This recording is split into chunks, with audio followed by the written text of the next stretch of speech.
Walter White served in the 9th Infantry in Germany, France, and Czechoslovakia during World War II.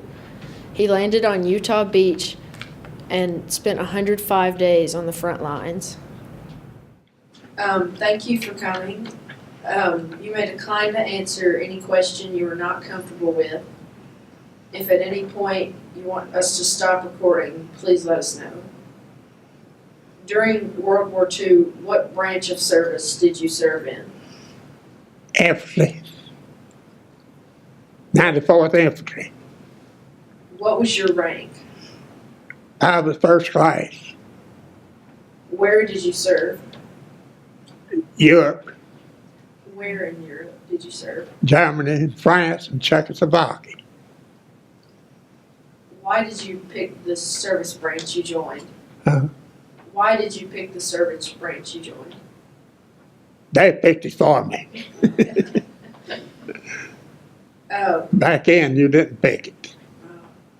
Where did you do your basic training? Where did you do your basic training? Camp Phillips, Kansas. What do you remember most about it? Uh-huh. What do you remember most about it? Cold weather. What do you remember most about arriving in Europe? Europe. Yes. I arrived in Scotland, Rhineland, Scotland, and we got on a train there, and then we went on to England, Charlotte Park.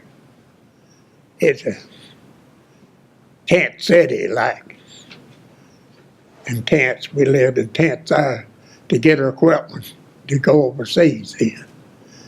And we went to Southampton and got on a ship there, and we went to Utah Beach. We put us off on it, a landing craft, and we left on that. I was in the communication message center, wire, television, telephone, wasn't television. And we landed Utah Beach, and we got up there, and then we went through St. Louis. It was still a burning yet, St. Louis was, when we went through. And we went into Alsace. We went into Lorient, and there's kind of a pocket like it. The army pushed off the side. We went over there and kept them back. They said there was 165 of them, and there was a lot more than that after we got in there. And we trained wire there, and in France we trained wire to each company in the observation post, everything. And we was taking wire to this C company, and in the afternoon, and the Germans threw mortars in on us and run us back. Well, the next morning, the colonel said he needed wires in there. And so I had a haircut and shave about 2 months or 3. And the lieutenant, my platoon lieutenant said, "White cannot go. Hey, you got to stay here and get a haircut or shave." And I need a volunteer to take his place. And this Indian said, "I'll take his place, Philip Adkins." And he got my Jeep and went on over to finish that line out that we started. They put mortars in there and killed him. They brought him back dead. I was still sitting on the stump there, and the fellow was cutting my hair with one of these clippers, hand clippers, trying to get it out. The first sergeant come down and said, "Your dad got killed." What was your job or assignment? What was your job or assignment? Assignment job, Yes. Jeep driver. Did you see combat? Uh, Did you see combat? that was all come back. Had 105 days up front.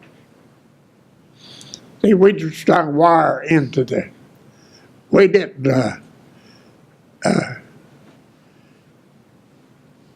go hand-to-hand fight. We carried guns to protect ourselves, but we had to go to the front lines to keep the telephone in the front foxholes and everything. We had to share foxholes with the infantryman when the shell come in or something. We didn't have time to dig one. We just go up there and repair the telephone and go back.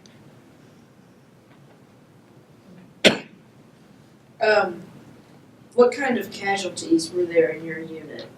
Uh, What kind of casualties were there in your unit? I didn't get it. Oh, sorry. What kind of casualties were in your unit? Casualties.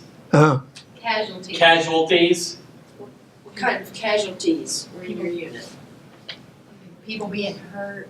I was in communication. Okay. Walter, what kind of casualties? What happened to the men in your unit? How many died? How many lived? Oh my goodness. We lost 2,200 men. According to this book. I read that. A friend did. Tell me about a couple of your most memorable experiences. Tell me about a couple of your most memorable experiences. The most memorable experiences that you had. Oh, I guess Market Ranch Ridge, we lost 40 out of A Company. Had wounded and dead too. This was 5 pill boxes, and you know what a pill box is. 5 pill boxes, and the dragon's teeth. We got behind this dragon teeth to protect you from mortar shells. And it took us just about all day to knock them out. We knocked him out. We started with flamethrower. He was out of C Company. And he put the flamethrower on the latch that they had open and held it there to gun up and drop a hand grenade in the air vent. That brought them out when they did that. They said that the hand grenade would go around and around in there, shrapnel from it. And they come out, some of them had overcoats on, and some were dead, and they just chewed their overcoats up. One of the fellas had on a sheepskin coat. Most of it was dragging the ground. Big snow on the ground too. It's cold. It's in January in 45. During the Belgian buds, getting out of the buds. Were you awarded any medals or citations? About a half a dozen. What were they?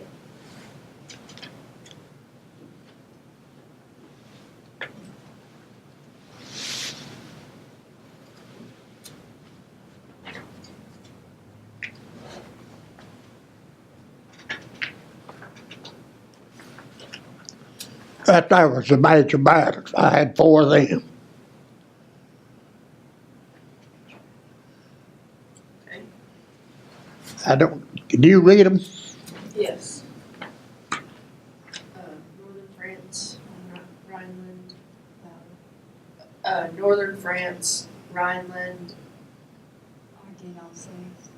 Ardennes, Alsace, and Central Europe. 4 major. I got a Bronze Star Award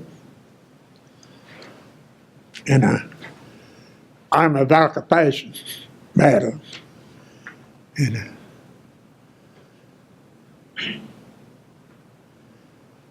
Good Conduct medal I got it.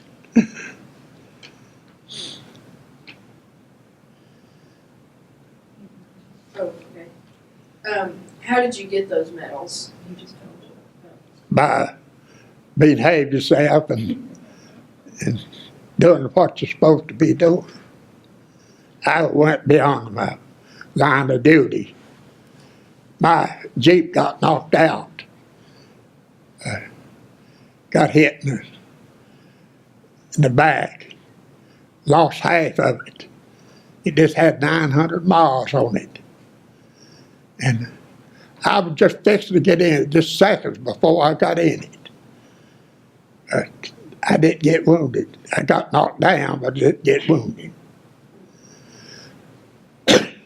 How did you stay in touch with your family? How did you stay in touch with your family? Tried by letters. Mail was bad. What was the food like? Yeah, this K rations, C rations, anything you could get a hold of.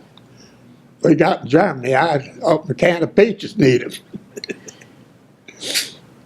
What kind of supplies did you have? What kind of supplies did you have? What mean? What supply? What kinds of supplies did you have? Weapons and that kind of Oh, I had a carbine, and some of the others had the M1s. And I had hand grenades hanging on me all the time. And I had a hand grenade, phosphorus grenade. If the Germans was going to overtake us, I pull that hand grenade out, drop it on the motor, and it burned it too. Knocked the motor out of it. Did you do anything for good luck? Huh? Did you do anything for good luck? I prayed. Where did you travel while in service? Where did you travel while in service? I travel all the time in there. I went to Skin Czechoslovakia. We come back out, well, as after the war, I went over there. We went over there and relieved the 26th Infantry Division.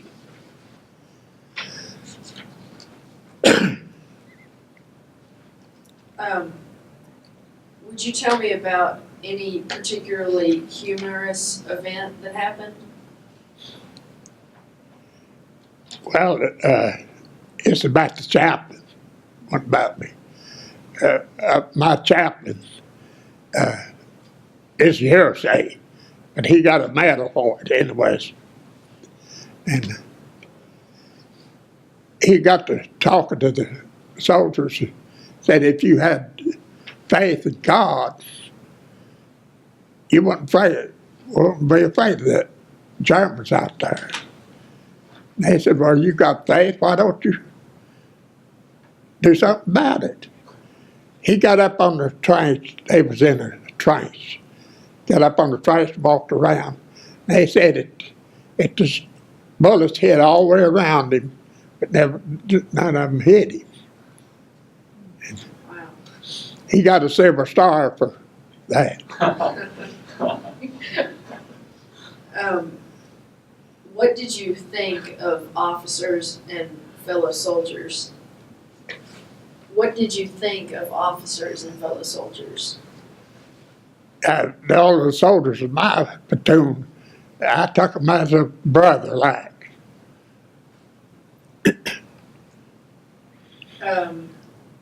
Did you keep a diary? Yes, I kept one till I went overseas. What sorts of things did you record? Zone maneuvers down here in Tennessee. I mostly kept a diary of it.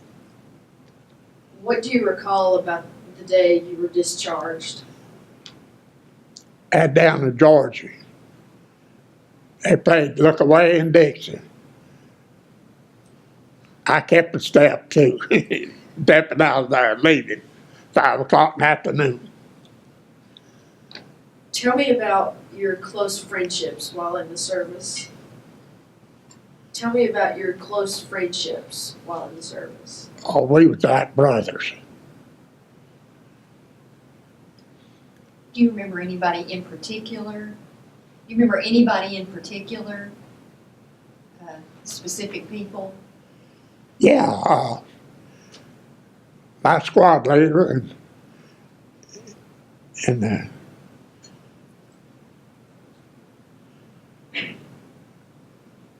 one of the Jeep drivers, the other Jeep driver, me and him was buddies. And we lived here in the States, you know, in Camp McCain, Mississippi. Our wives and kids come down to see us and stay with us. And we all met together, you know, a lot that way. My wife, she could make cornbread good, and everybody meet over there and eat cornbread and milk.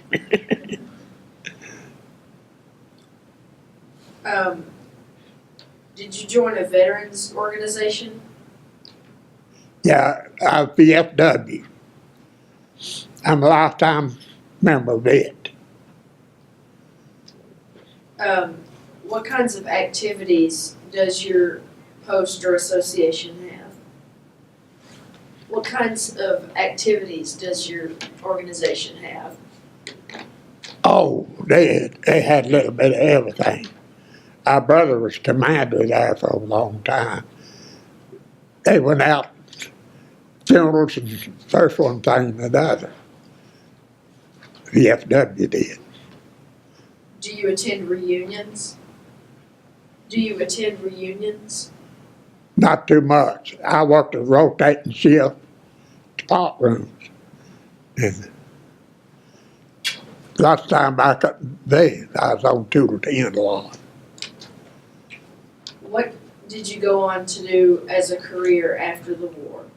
Huh. What did you go on to do as a career after the war? I went back to my job at Alcoa.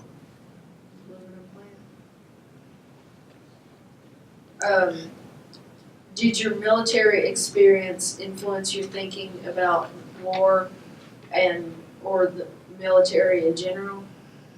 Yeah, we had a good program in it.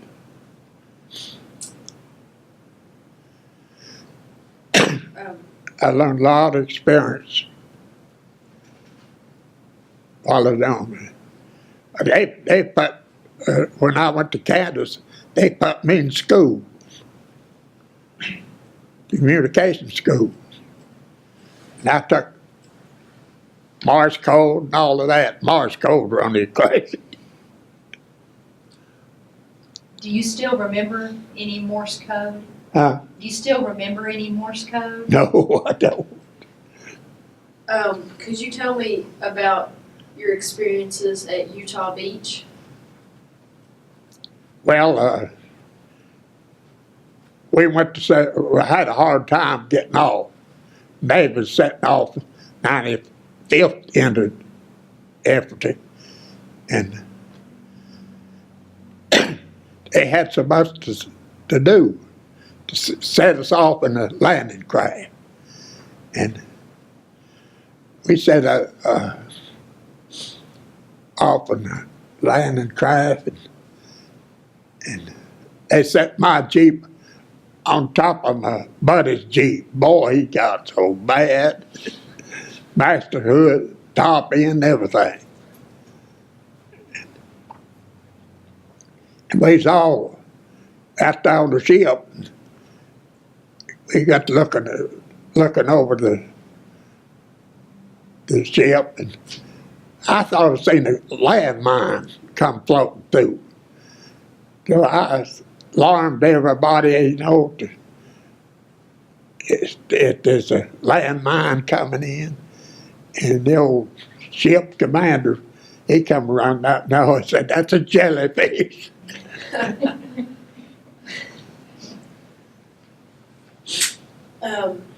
How did your service and experiences affect your life? Huh? How did your service and experiences affect your life? It learned me to stay home. I didn't want to leave the house for anything for a long time. It bothered you. Mine, you know, coming back, you don't trust nobody.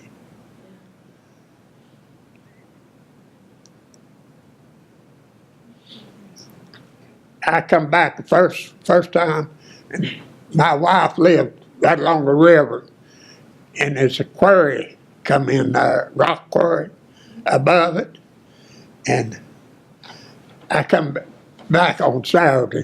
Nobody missing the quarry or nothing, and it's meeting all the family coming in and everything. And Monday morning we was eating breakfast. They let a dynamite boil. I went under the table, I spilled everything on the table. I was taught to do that. They teach you to take care of yourself. You're in the noise, get out of the way.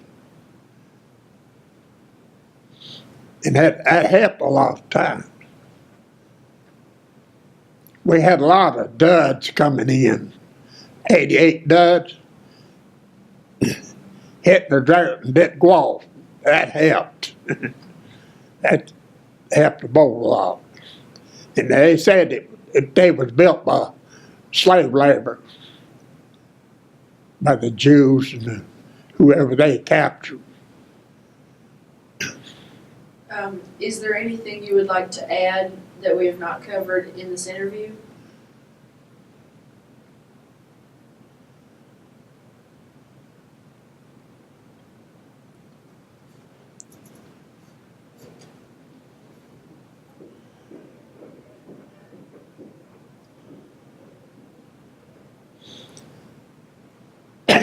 Yeah, and going into Germany,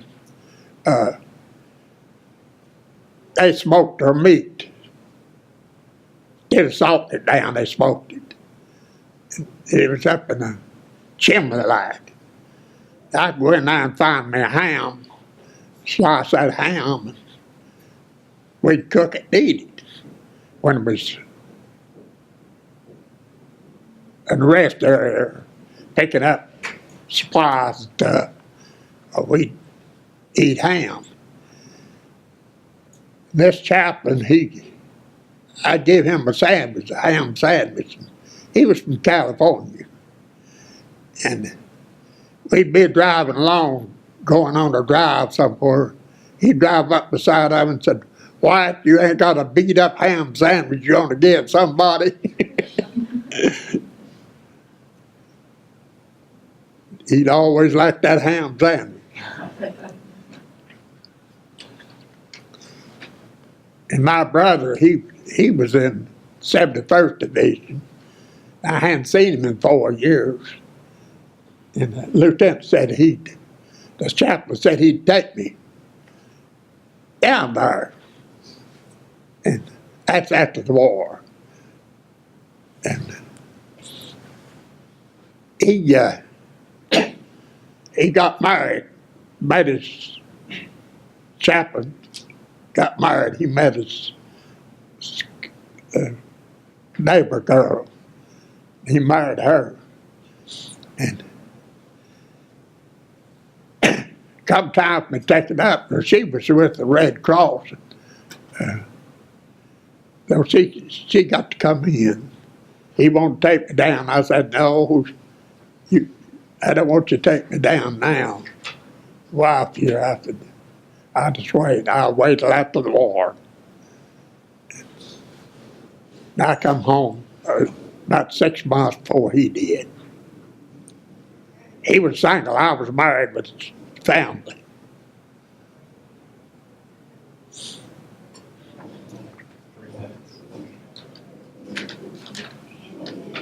Just ask me to tell you about the picture.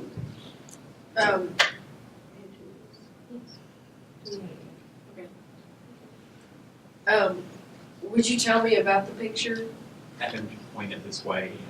Can you point it at the camera? Uh. Can you point the picture at the camera? Show it to the camera. Turn the picture around, Walter.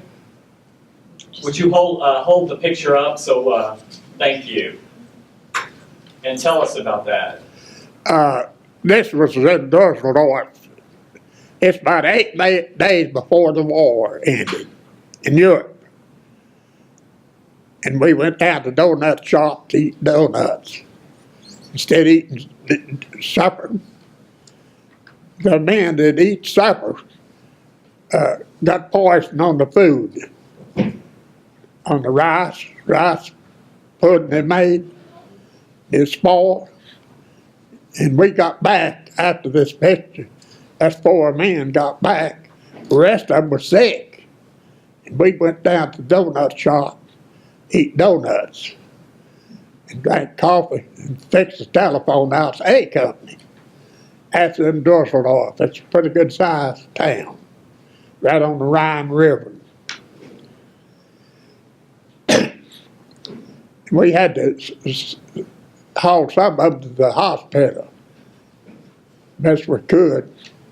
We had to run the company overnight. That's 4 men. 3 PFCs and sergeants. We have 1 minute left. Okay, just tell them. Well, thank you for coming and letting me interview you. And thank you for serving our country. Yeah. That's it. Very good. Good job, Walter. Very good.